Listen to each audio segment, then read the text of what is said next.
大王可知兵是什么？若是没有了老八都，便没有了吴越国；若是没有了这些囚拔们，老王不过是滩头上挣扎性命的一介鱼盐贩子，老夫也不过是长安一个杀猪宰羊阿杂屠户。纷纷乱世，人命如草芥，兵便是天下的根本，兵便是一军13州太平年景的压舱石。若是没有了兵，或者是兵弱了，不要说天下，不要说将来，就是眼下，北面的南唐李家便会恶狠狠地扑来，尖牙利齿，一口一口将吴越这一片乐土啃食干净，便再没有什么吴越国了。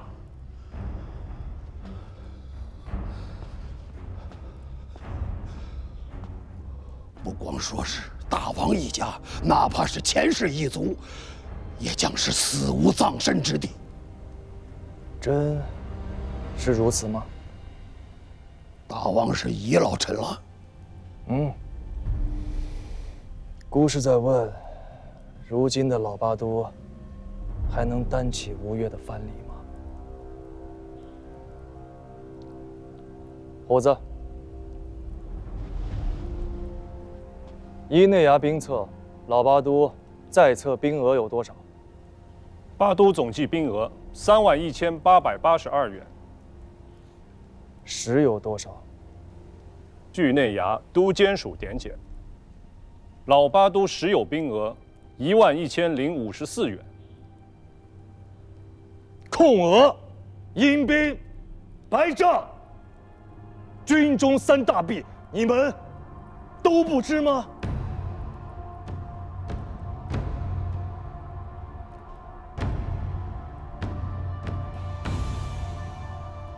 令公啊，这样的军队还能做咱们吴越国的藩篱吗？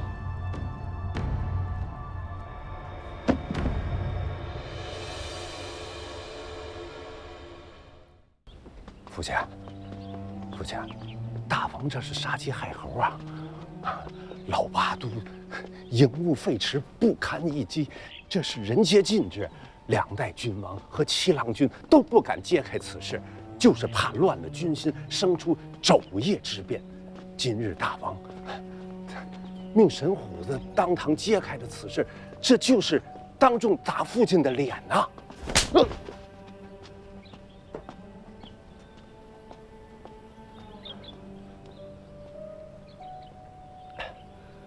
他打我干嘛呀？小老虎，小老虎，你就那么当众打那老头子脸，不怕把他逼急了，再来个连夜逼宫啊？他掌管兵事这许多年，对那些军中情弊，他心里比谁都清楚。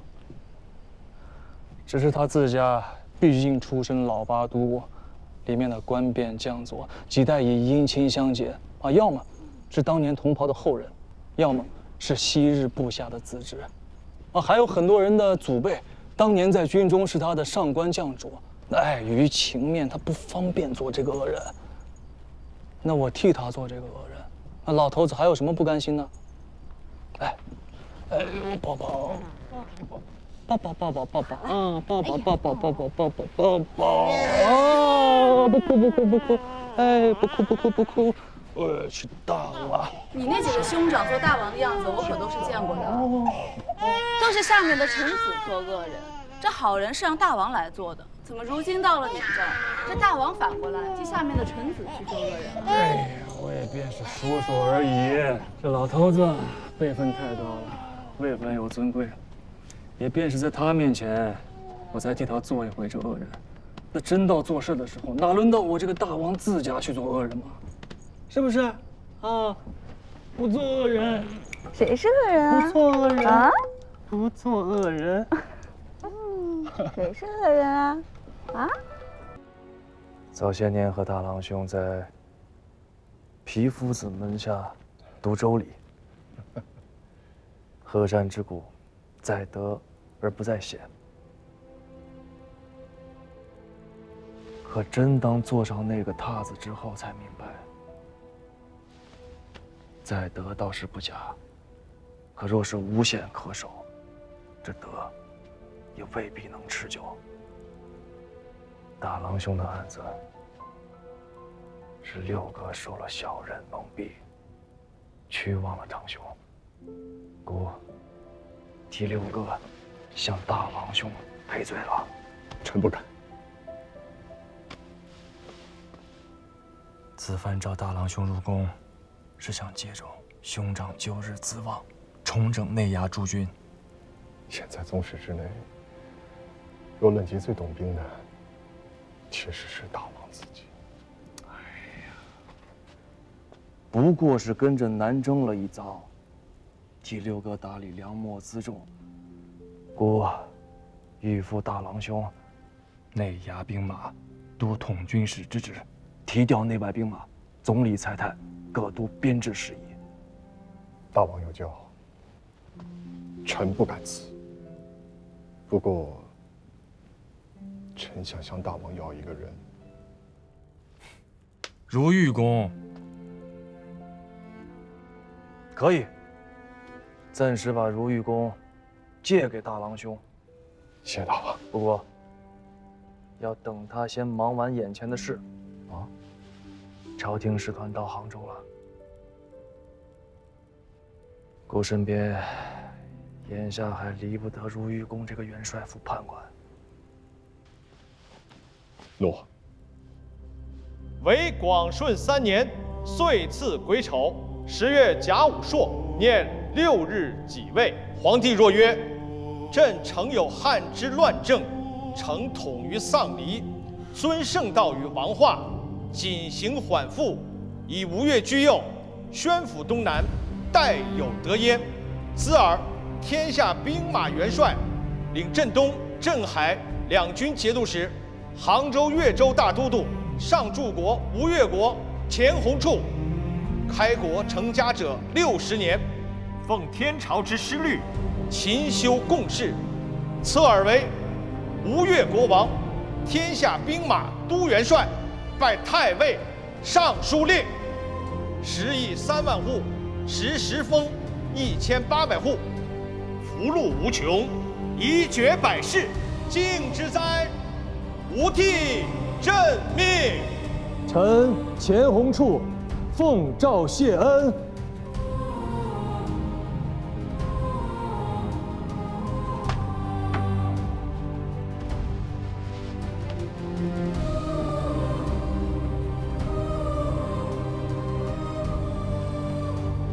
参拜元帅。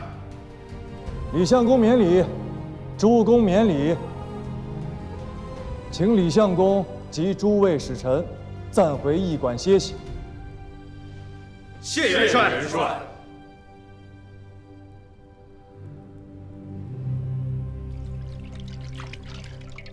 如何啊？若以之间驿馆论之，怕是远不及金陵啊。文博，你也太粗狭了些吧？见微而知著。吴越之地，官衙馆舍简约质朴，然四面皆似，喧沸熙攘。既有长安东西、洛阳南北之旧貌，只此一条，便远胜南唐多矣。定下来是谁和你我来谈了吗？丞相府丞相袁德昭，元帅府判官慎文启。一主内政，一主共事，这礼数上都周全的紧呀。可惜了，何该当面称一称这少年吴越王的根底呀？无妨。临行之际，冯令公有所交代，晋王和赵元郎皆与这位大王有旧，让赵元郎去称。哎呀，还是吴越的酒喝得舒心呐。该说不说，这大王做的是越来越有模样了。千头万绪，偏生还急不得。大事小事，只能从头慢慢收拾。都一样。小乙哥那儿也是一堆琐细事。官家身子不好，不做朝了，大事小情都得小乙哥做主，一天也睡不得2个时辰。小乙哥是以天下为己任的，他做这些事儿不奇怪。可我呢，自幼顽劣、懒散，赶鸭子上架做了这个大王，偏生坚壁又瘦弱，撑不起偌大的局面。莫要自谦。此番出使，我们却是自扬州而来，所见朱门大户确是豪富，可是寻常人家，衣不蔽体，屋无片瓦，家无余粮。相比之下，我们来到吴越，自伯邑坞下船，我听闻也就是3、4年的光景，你将那伯邑坞翻了个5、6倍之大，且有万人跳卖营生，单凭这一点，你就比你的兄长做得好。那也是有六哥在先啊！啊，是。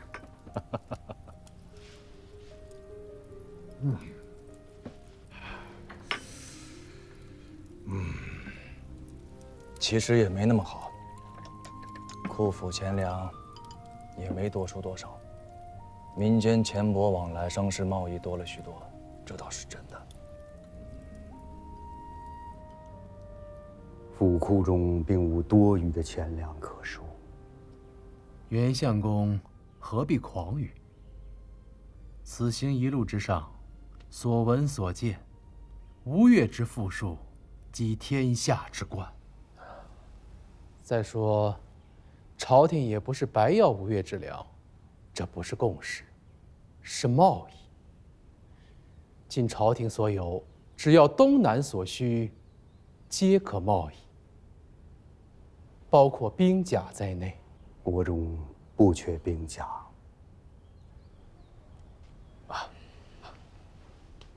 李相公，王师仪，袁相公所言俱是实情。实不相瞒，国中正在裁军。裁军？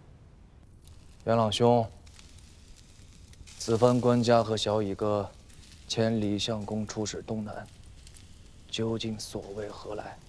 想带你回京师，去京师里做你的大王。每个月朔望日，天蒙蒙亮，与我一同站到那明德门外去吹冷风。那可是好啊！那御史台的台玉我还没住够呢，只得半年的光景，整整胖了10斤有余。汴梁的食水养人呐，想得美！小乙哥那儿恨不得1个人分成5个用。我是帮不上他许多，你若能在，定能助他一臂之力。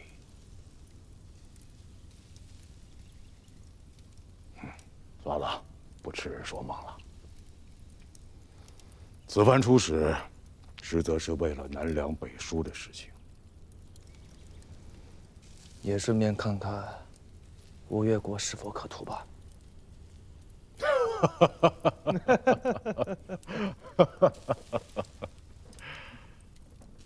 你当真这么想？小乙哥如今不再是河东郡的藩子，是执掌天下、监理国政的储君，便是寻常的中才之主，连做梦都想着江山一统，更何况是小乙哥这等雄才大略、心系天下的英雄。此次你确实猜错了。能让他夙夜忧心的，不是什么破狮子天下，而是民生。莱州海贸，就是开辟自明州到莱州的海贸航线。当年大王游历京师，走的便是这条海路。可惜当年京师灌溉云集，将门勋贵比比皆是，垄断上路。再加上又有地方上的藩镇林立，货物从明州到莱州容易，从莱州到京师却要历经重重关卡，忍受几十层的盘剥。只要陆路和海路都通了，南粮北输，便不是妄想。吴越国中，春秋2岁，能输送多少粮食北上？袁相公没有打诳语，国中府库并没有多余的存粮，多余的粮食都在民间。如玉的意思是说，只要开了莱州海贸，民间商贾自家便会把粮食从明州走海路运往京师。做不到。方才下官说了，要使这条商路通起来，朝廷需先做到一件事。对，免税。只要朝廷肯免去这条商路上所有商贾的税赋，海上陆上全面，穿州过县皆无阻碍，东南的粮米便会如同钱塘大潮一般，汹涌北流。到那个时候，官家和萧一哥再无荒年之忧。你可知京师每岁春秋2季所需多少粮米？海上运输运得了那许多？那袁朗兄可知，指明州外海黄龙社一家，每岁往东营平安京运的粮米有多少？哎呀，那大碗小弟能吃得了多少？只是个中原天子。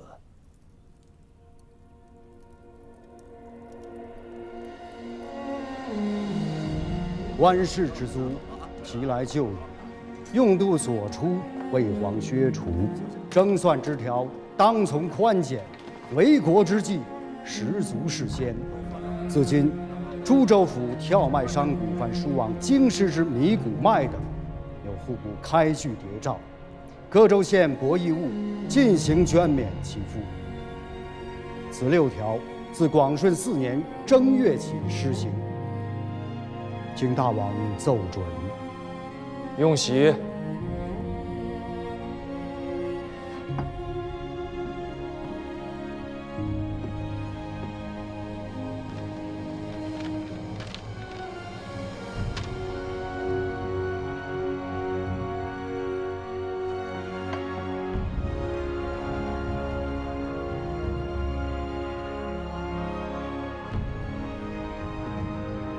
下官已具表彰，回返京师之后，必当陈奏天子，自莱州之汴梁，凡持吴越国户部谍照之商贾，其赋税捐书，尽皆免之。若有各州县官吏阻挠牵绊、横加勒索，朝廷当不令极刑，以诛之。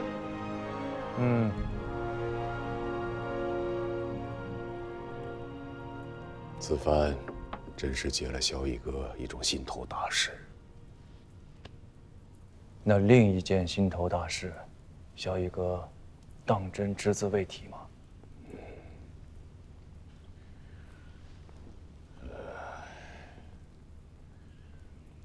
若真让你纳土，你肯吗？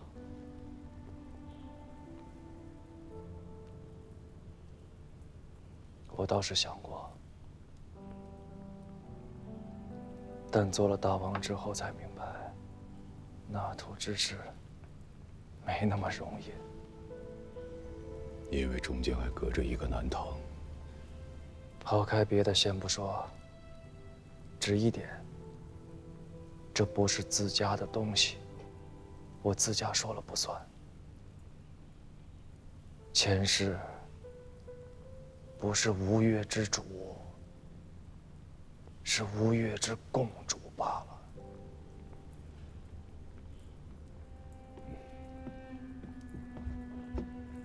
大王，启禀大王，京师来的红绫赤宝。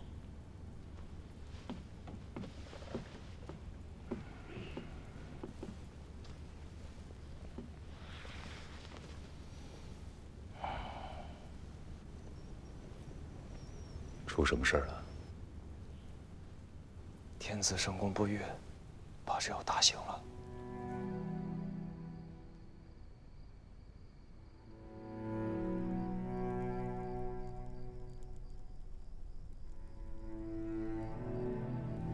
河山之功，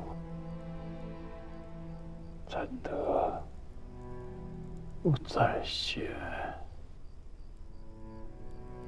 江山社稷，不是长枪大剑，也不是兵马钱粮，是水旱之年赈灾的官仆，是小康人家的隔夜粮米，是勤劳可得富贵，良善能行天下的太平年纪。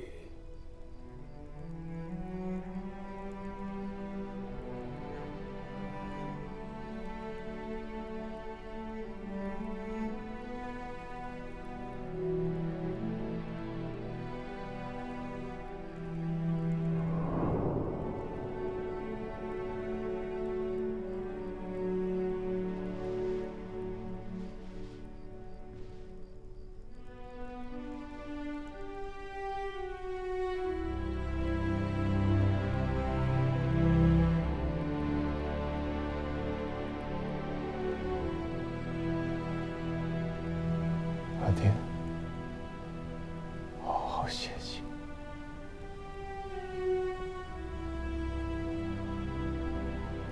来世，便享太平年。